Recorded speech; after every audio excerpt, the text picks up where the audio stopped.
Gruaud Larose, a second growth in Saint-Julien.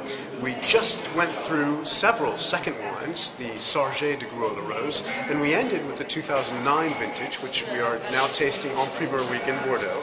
Very nice vintage. I think the Gruaud Larose has done a nice job. It's got good sap, it's got good glycerin, but also nice tannic structure, nice finish at the end.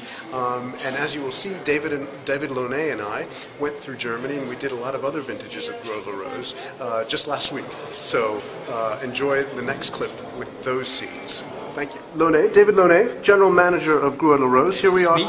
It's you.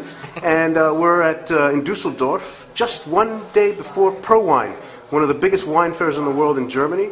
Tell us what we're going to drink tonight. We've got, how many bottles do we have? We have, if I'm counting well, we have 7 vintages of Gruaud Larose.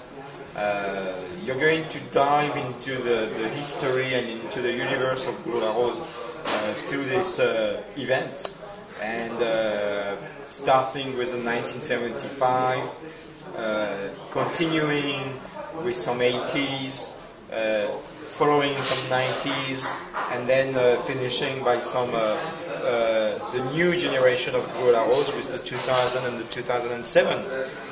And the 2007 is really, I'm very proud of it, because even despite the vintage was not so good, we really managed, I think, to produce one of the greatest Gruaud Larose, actually, in terms of precision, in terms of elegance. The arrival of Eric Boissonneau as our wine consultant is maybe part of the success of the 07. But actually it's a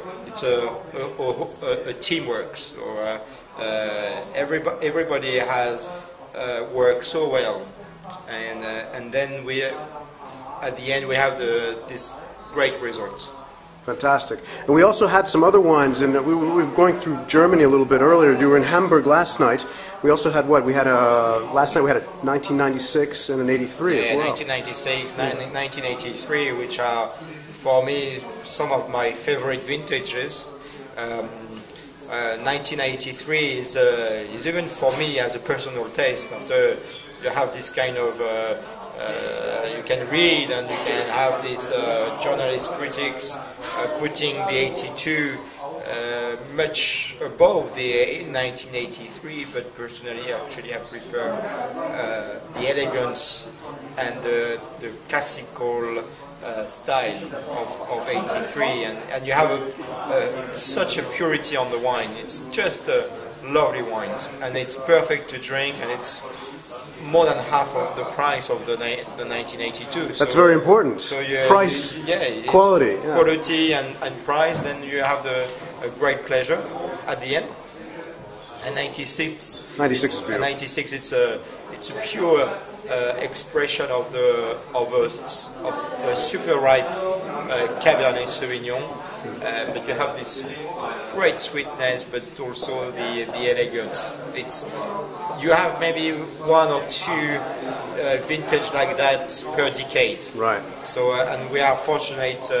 We were fortunate to have the 96 yesterday. Perfect. Okay, here we go. So this is 1975 Gruaud Larose. In Magnum. In Magnum. We are in Dusseldorf. We're going to have a massive vertical tasting of Gruaud Larose just before Pro Wine starts at Wine Live, a really fine wine boutique, and a great dinner tonight. We've got 7 vintages, don't we, David? Yes, we do. Yes, we do. A real vertical. And you just opened, you opened in 1986, right? Yeah, we opened the 1975 Gruaud Larose. Yeah. And I'm just starting to check the 1986. Okay, well. Great. And that's Othmane Kairak, yes? You're the co-owner of this establishment. I think it's really wonderful that we'll have these wines here tonight with the fine menu.